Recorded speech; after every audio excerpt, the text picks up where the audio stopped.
Hello everyone, आज की हमारी प्रॉब्लम स्टेटमेंट है स्टॉक बाय एंड सेल। यहाँ पे हमें एक एरे दे रखा है जिसका साइज होगा n और उसमें हमें पहले से प्रिडिक्ट करके वैल्यूज दे रखी है स्टॉक की। आज अगर 100 है तो अगले दिन 180 होने वाली है, then 260, then 310, then 40, then so on. Real world में तो ऐसा पॉसिबल नहीं है कि हम स्टॉक के प्राइस को प्रिडिक्ट कर पाए, बट यहाँ पे हमें दे रखा है।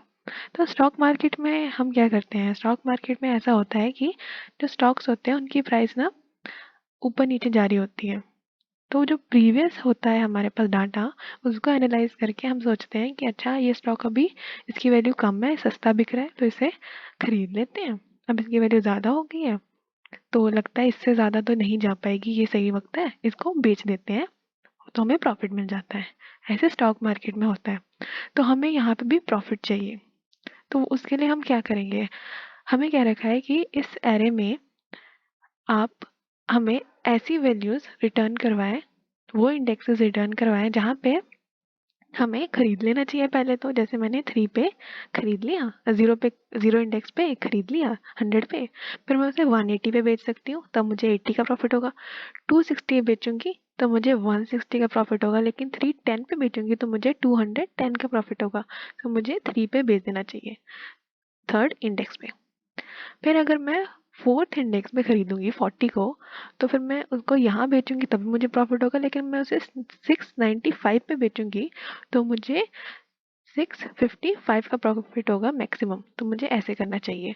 तो ये मुझे सोल्यूशन बना के देना है। वहीं अगर मेरे पास असेंडिंग वैल्यूज है कि स्टॉक का प्राइस, डिसेंडिंग वैल्यू है, स्टॉक का प्राइस घटता ही जा रहा है, तो वहाँ पे कोई प्रॉफिट नहीं होगा। क्योंकि अगर आज स्टॉक की वैल्यू 5 है, अगले दिन कम होगी, उसके अगले दिन और कम, देन 2, देन 1। तो अगर मैं 5 पे खरीदूंगी तो मैं किसी भी दिन बेचूंगी, मेरा लॉस ही होगा। तो वहाँ पे नो प्रॉफिट, वहाँ पे मुझे ऐसी स्टॉक मार्केट का मुझे स्टॉक खरीदना ही नहीं चाहिए। सो इसको कोड में हम कैसे लिखें, यहाँ पे नोट करने वाली बात है कि मल्टीपल सोल्यूशंस हो सकते हैं।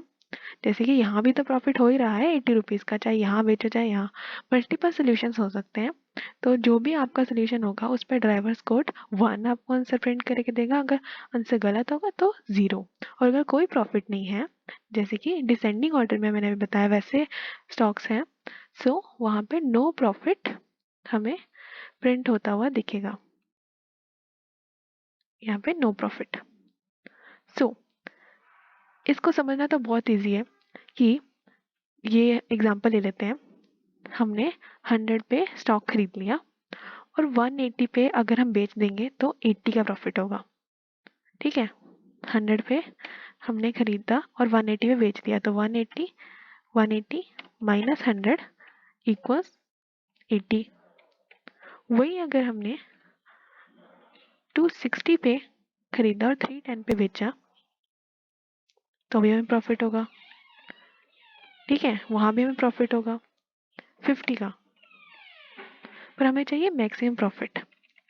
सो उसके लिए सिंपल मेथड है कि जब हमारी पीक सबसे लो हो तब बाय करना है, जब हाई हो तब सेल करना है। सो हमें ऐसा पॉइंट ढूंढना है जहाँ पे हमारी ए आई की वैल्यू अपनी पिछली वैल्यू से ज़्यादा है, कि हमारा 180 अपनी पिछली वैल्यू से ज़्यादा है, 260 अपनी पिछली वैल्यू से ज़्यादा है, 310 अपनी पिछली वैल्यू से ज़्यादा है। तो वहाँ पे हम खरीद लेंगे 0 to 3। और जहाँ हमारी ए आई अपनी ए आई माइनस 1 वैल्यू से कम है, वहाँ पे हम नहीं खरीदेंगे। तो इसके लिए पहले एक फॉर लूप लगेगा, एरे को ट्रेवर्स करेंगे हम i इक्वल टू 1 से, क्योंकि हम उसके नेक्स्ट वाली वैल्यू 180 से पीछे 100 को चेक करेंगे, क्या 100 180 से कम है कि ज़्यादा है, उसको चेक करेंगे। देन ये कहाँ तक चलेगा, एरे के लास्ट इंडेक्स तक। और फिर यहाँ पे हमारी इफ कंडीशन में आएगा कि क्या हमारा जो ए है, ए आई यानी कि 180, ये 180 वैल्यू, क्या ये कम है हमारे ए, क्या ये ज़्यादा है, क्या ये ज़्यादा है हमारे ai-1 से, हाँ बिल्कुल है। सो ये कंडीशन ठीक है। यहाँ पे हम क्या करेंगे, रिटर्न टाइप है एरे लिस्ट के अंदर एक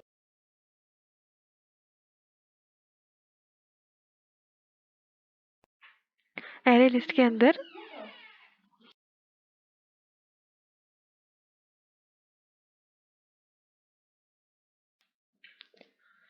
हमारे एरे लिस्ट के अंदर एक दूसरा एरे लिस्ट है।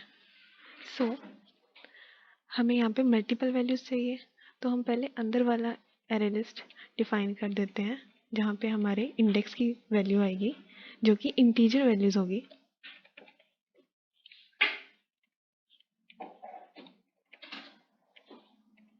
इक्वल टू उसका नेम टेम्प, जो कि अभी नल है, अभी वहाँ पे ना कोई प्रॉफिट है ना कोई लॉस है।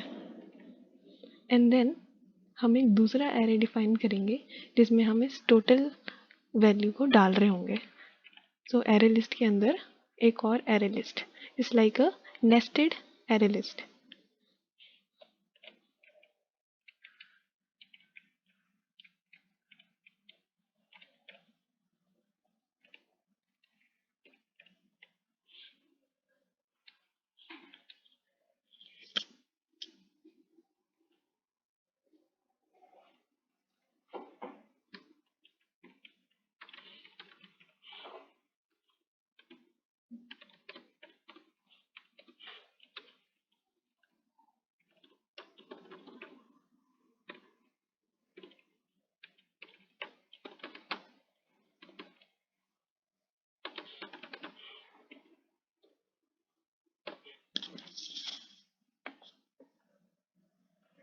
सो हमारे दोनों एरे लिस्ट बन गए हैं, एक नेस्टेड और एक उसके अंदर टेम्प का। तो हम टेम्प में अपनी वैल्यू को पुट करेंगे।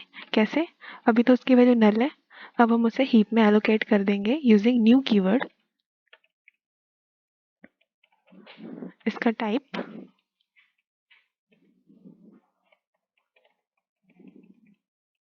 इंटीजर हमने पहले डिफाइन कर दिया, तो यहाँ डिफाइन करने की जरूरत नहीं है। तो टेम्प में हम ऐड करेंगे क्या, अपने प्रीवियस आई की वैल्यू और अपने अभी 180 की वैल्यू। ये 100 का 0 इंडेक्स है i-1, और ये है 180 का 1 इंडेक्स यानी कि i। और जब ये दोनों ऐड हो गए तब हम आंसर में ऐड कर देंगे temp answer dot add temp, ये पूरी वैल्यू।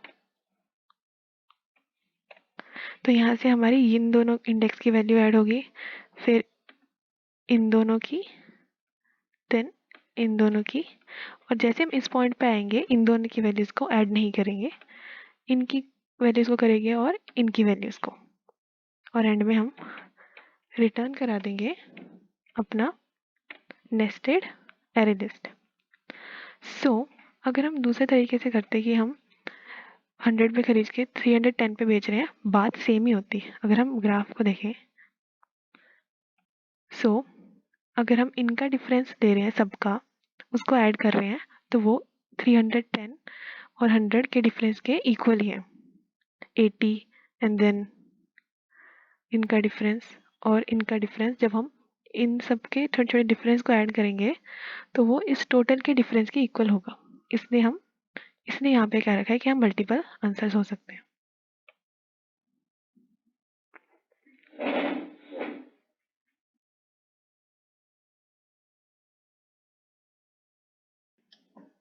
ओके।